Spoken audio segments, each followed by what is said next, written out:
Guys, मैं हूं प्रशांत Paul और आप देख रहे हैं पॉल फिजिका। बीएससी फाइनल ईयर के एक और नए लेक्चर में आप सभी का स्वागत है। आज का हमारा टॉपिक है लाउस इक्वेशन। ठीक है, लाउ का समीकरण। ठीक है, इसके बारे में हम अच्छे से पढ़ेंगे आज। ठीक है, चलिए शुरू करते हैं बिना लौकी काटे। तो लाउ इक्वेशन जानने से पहले एक्सरे डिफ्रैक्शन के बारे में पढ़ लेते हैं। एक्सरे क्या होता है? तो एक्सरे क्या है? एक प्रकार का विद्युत चुंबकीय विकिरण है। ठीक है, एक प्रकार का क्या है? विद्युत चुंबकीय विकिरण है, जो जिसकी तरंगदैर्घ्य क्या होती है?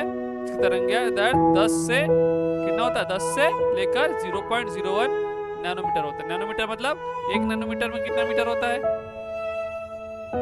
10 के घात -9 मीटर। ठीक है, इसको आप ध्यान रखिएगा, नैनोमीटर को। ठीक, अब इसको कौन दिया था? जर्मनी में वुर्ट्सबर्ग विश्वविद्यालय के भौतिक प्राध्यापक कौन? विल्हेम कोनार्ड रनजन ने क्या दिया था? 1895 में एक्सरे का आविष्कार किया था। ठीक है, उसके बाद हमारा टॉपिक में क्या? Laue's equation for x-ray diffraction है ना। लावे का समीकरण किसके लिए? एक्सरे विवर्तन के लिए। तो एक्सरे के मामले बारे में हमने देख लिया। अब विवर्तन क्या होता है उसको देख लेते हैं। तो जब प्रकाश व ध्वनि तरंगे किसी अवरोध से टकराती है तो वे अवरोध के किनारों पर मुड़ जाती है। तरंगों के इस प्रकार मुड़ने की घटना को क्या बोलते हैं? विवर्तन बोलते हैं। ठीक है, विवर्तन के कितने प्रकार होते हैं? 2 प्रकार के।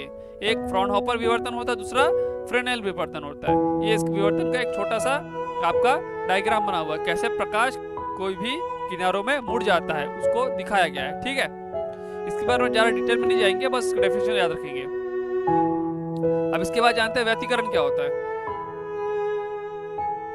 व्यतिकरण क्या है? जब समान आवृत्ति और लगभग समान आयाम की 2 प्रकाश तरंगे की माध्यम में एक साथ एक ही दिशा में गमन करती है तो अध्यारोपण के सिद्धांत के अनुसार जो परिणामी तरंग का निर्माण करती है, परिणामी तरंग का आयाम जो है मूल तरंग के आयाम से भिन्न होता है। चूंकि प्रकाश की तीव्रता आयाम के वर्ग के अनुक्रमानुपाती होती है, प्रकाश की तीव्रता में परिवर्तन हो जाता है। कुछ स्थानों पर प्रकाश की तीव्रता अधिकतम और कुछ स्थानों पर न्यूनतम अथवा शून्य होती है। इस प्रकार की घटना को क्या बोलते हैं हम लोग?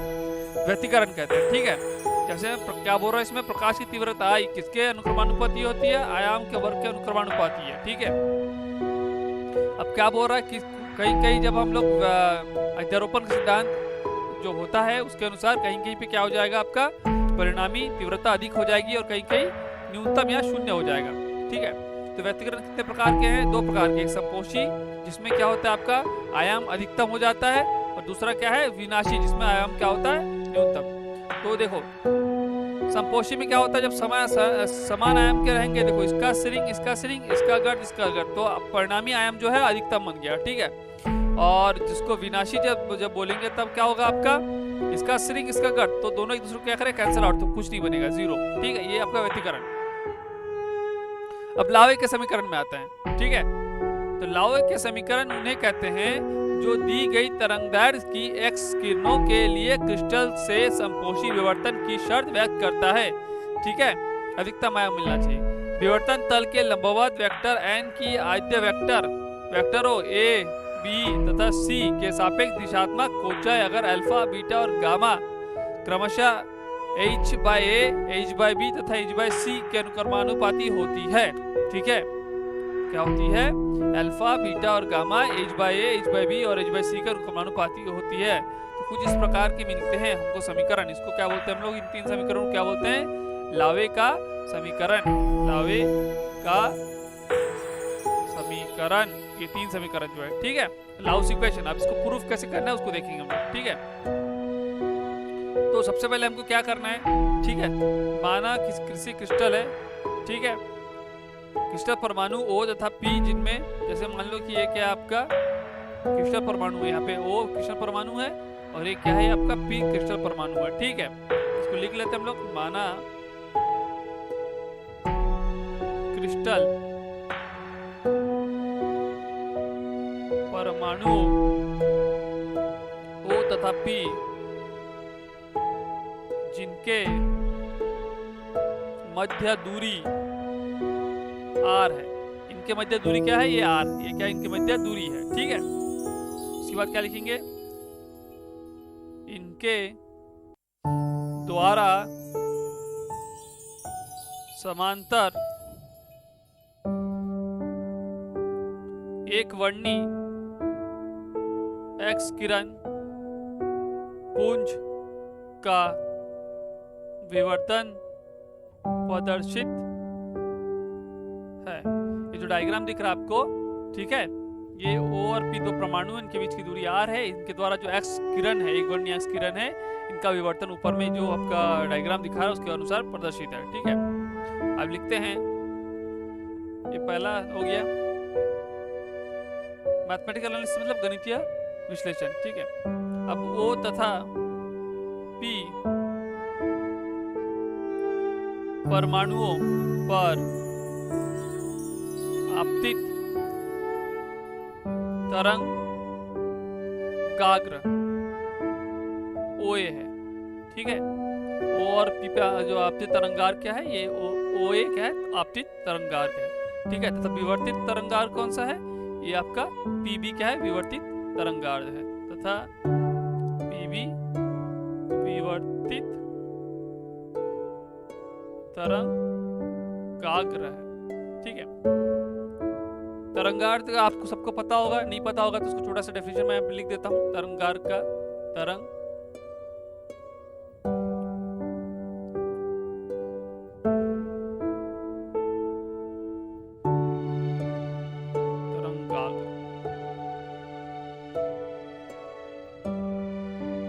इंग्लिश में बोलते हैं उसको वेव फ्रंट। वेव फ्रंट, ठीक है, ये क्या होता है, ये होता है किसी क्षण विशेष पर माध्यम की वह सतह जिस पर स्थित सभी कण समान कला में कंपन करते हैं, क्या कहलाता है आपका तरंगाग्र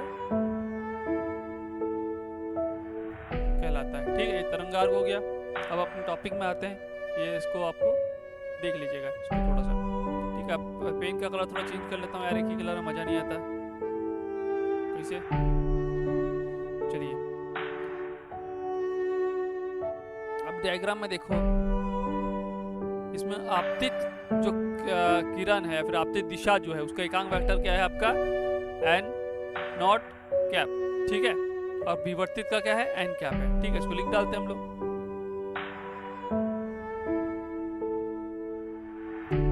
माना आपतित दिशा का एकांक वेक्टर क्या है, n नॉट कैप है। ठीक है, और क्या मानना हम लोग, विवर्तित दिशा का, विवर्तित दिशा का एकांक वेक्टर या सदिश क्या है, n कैप। हो गया। तो O तथा P के बीच मार्गांतर कितना होगा,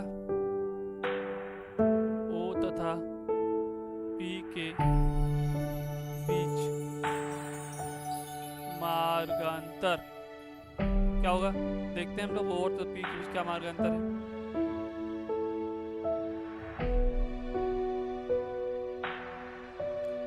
ठीक है, O और P के बीच मार्गांतर क्या हो जाएगा, ये बड़ा कौन सा AP है और छोटा कौन सा OB है, तो इसको हम लोग माइनस कर देंगे, AP से OB को माइनस करेंगे तो कितना मार्ग में अंतर है वो हमको पता चल जाएगा। ठीक है, तो लिख देते हैं मार्ग अंतर, डेल से शो करेंगे इसको, AP माइनस OB। ठीक है, ये क्या आपका मार्ग अंतर हो गया, पहला इक्वेशन। जहाँ AP क्या चीज है हमारा, वेक्टर R का, वेक्टर R का n नॉट कैप पर प्रक्षेप। ठीक है, तो AP बराबर क्या हो जाएगा, R into n naught cap, equation number two O B क्या है हमारा वेक्टर आर कैप का एन कैप पर प्रक्षेप, ठीक है। तो ओ बी इक्वल टू क्या आ जाएगा आपके पास आर डॉट एन कैप, ठीक है। इक्वेशन नंबर 3 ये हो गया। अब ये वैल्यूज को आप इक्वेशन नंबर 1 में रख दीजिए। पेन का कलर चेंज कर लेंगे, इंक कलर ये। तो डेल इक्वल टू क्या हो जाएगा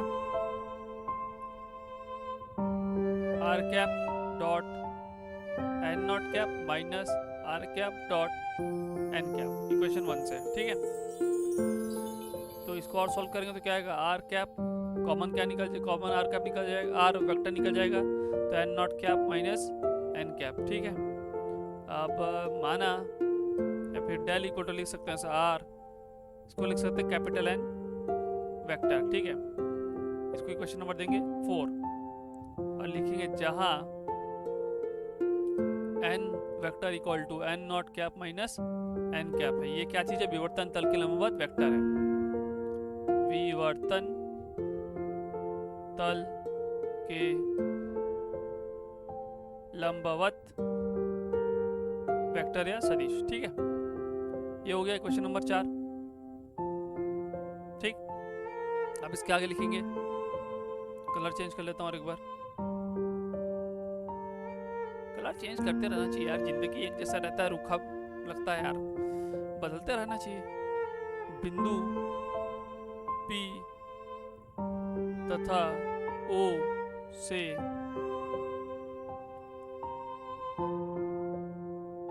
विवर्तित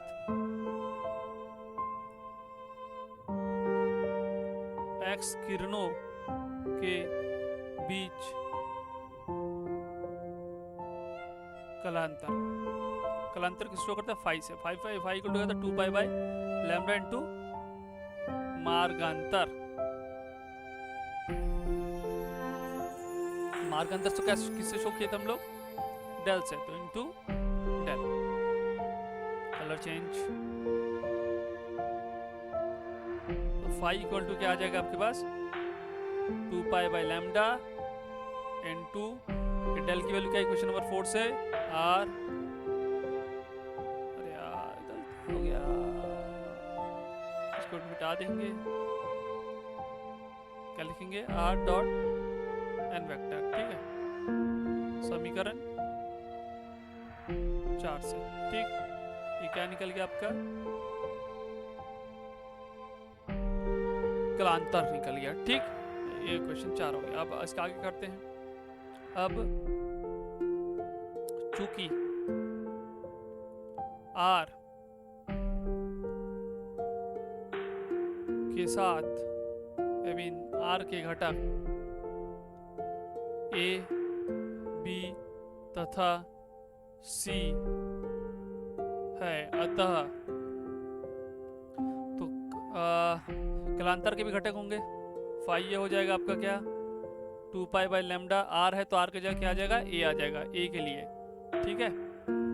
अब दूसरा घटक बी के लिए 2 पाई बाय लैम्डा, आर की जगह क्या आ जाएगा बी, यहाँ बी आ जाएगा दूसरा घटक।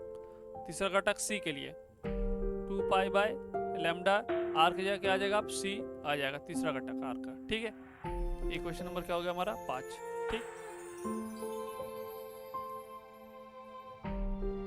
ठीक है।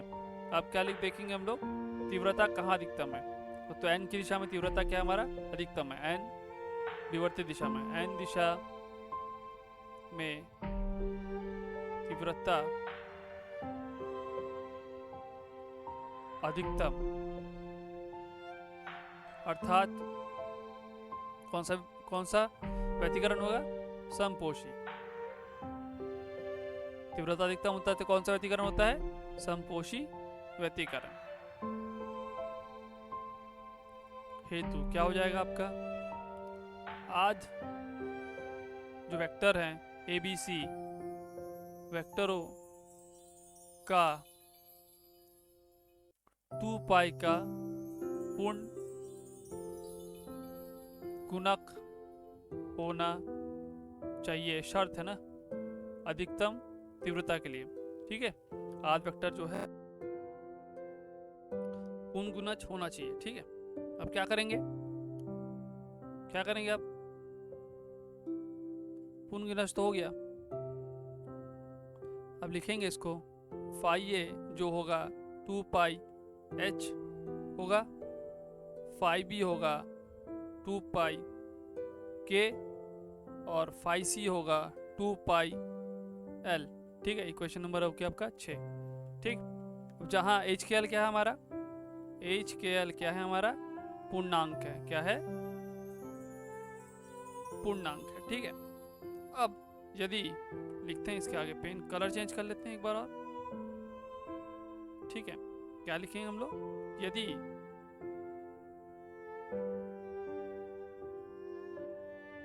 यदि एन नॉट कैप तथा एन कैप के मध्य कोण इक्वल टू 2 थीटा, ठीक है, तब एन वेक्टर इक्वल टू हो जाएगा आपका N naught cap minus N cap equal to 1 into 2 theta. चूंकि थीटा क्या है, बहुत छोटी राशि है, क्या है, छोटी राशि है, अतः एन क्या, एन वेक्टर इक्वल टू हो जाएगा 2 थीटा, और थीटा की जगह हम लोग क्या लिखेंगे, साइन थीटा। इक्वेशन नंबर इसको हम डाल देते हैं, आज की क्वेश्चन नहीं डालते हैं, कोई छोड़ो, इसके आगे लिखेंगे यदि ए वेक्टर, वी वेक्टर तथा सी वेक्टर के सापेक्ष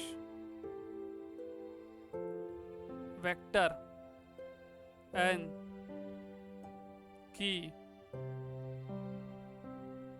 दिशात्मक को जाएं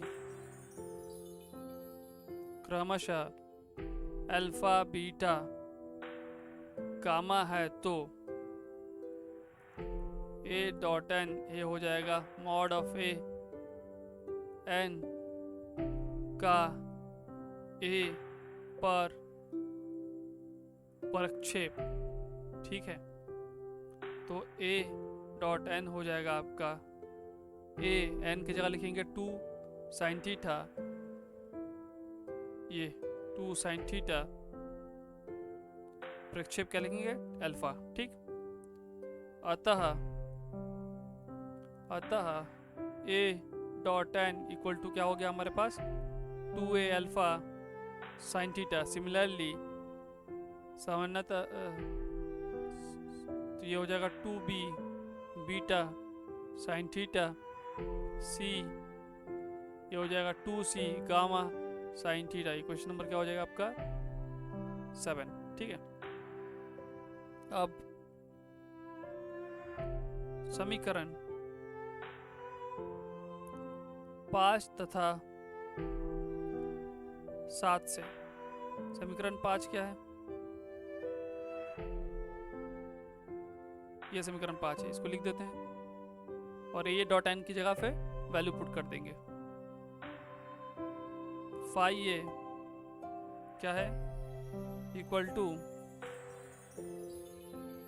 2 pi by lambda A dot N है, तो मान रखेंगे तो क्या आएगा 2 pi by lambda 2a alpha sine theta.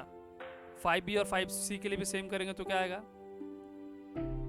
5b आ जाएगा 2 pi by lambda 2b beta sine theta, और c के लिए करेंगे तो 2 by lambda 2c gamma sine theta. ठीक है, ऐसा है, तो इन तीनों को मिला के, इसको भी मिला के इक्वेशन नंबर क्या देते हैं, 8 डालते हैं। समीकरण 6 और 8 से, समीकरण 6 क्या है, ये फाई ए 2 पाई एच 2 पाई के 2 पाई एल लिख देते हैं, इसको कलर चेंज कर लेते हैं, सेम कलर से ज़्यादा मज़ा नहीं आता। ये तो फाई ए इक्वल टू है 2 पाई इंटू एच। फाई ए की वैल्यू क्या है हमारे पास, ये है, इसको ऊपर रख देते हैं। ये हो जाएगा 2 pi lambda 2a alpha sine theta equal to 2 pi into H. ठीक है, ये 2 पाई कैंसल और लैम्डा नीचे है तो यहाँ मल्टीप्लाई में आ जाएगा, तो 2a alpha sine theta equal to lambda H. ठीक है, या फिर एच लैम्डा क्या लिख सकते हैं इसको, 2a alpha sine theta equal to H lambda. Similarly beta, phi beta के लिए भी ऐसे बना सकते हैं, 2b beta sine theta equal to K lambda, और सी के लिए भी 2c gamma sine theta equal to L lambda. ठीक है, इक्वेशन नंबर 9 यही क्या है, लावे का समीकरण है, यही लावे का समीकरण है। ठीक है, इसको हमको प्रूव करना है। अब देखते हैं हम लोग स्टार्टिंग में जो लिए थे वो सेम ऐसे ही है क्या। ठीक है, कैसे भाई, ये देखो यही लिए थे हम लोग, 2a alpha sine theta H lambda 2b beta के लैम्डा और ये क्या है एल लैम्डा। ठीक है, इसी को हम लोग लाए हैं अभी एंडिंग में सॉल्व करके। यही वाला हमारा जो है यही लाउ समीकरण है। ठीक है, तो इसी पे हमारा लाउ समीकरण का जो है वीडियो आज समाप्त होता है। देखने के लिए बहुत बहुत धन्यवाद आप सभी का। इतना दूर तक आए हो यार तो चैनल को लाइक भी कर दो यार, कमेंट मार दो यार, सब्सक्राइब करो। कोई डाउट होगा तो पूछो यार, सिर्फ फिजिक्स से रिलेटेड ही, कहीं से पूछना पूछो। ठीक है, बहुत बहुत धन्यवाद। अपने दोस्तों से शेयर करो, फाइनल ईयर वालों को फैला दो यार, बवाल मचा दो। ठीक है, फैला देना अपने को। ठीक, बहुत बहुत धन्यवाद।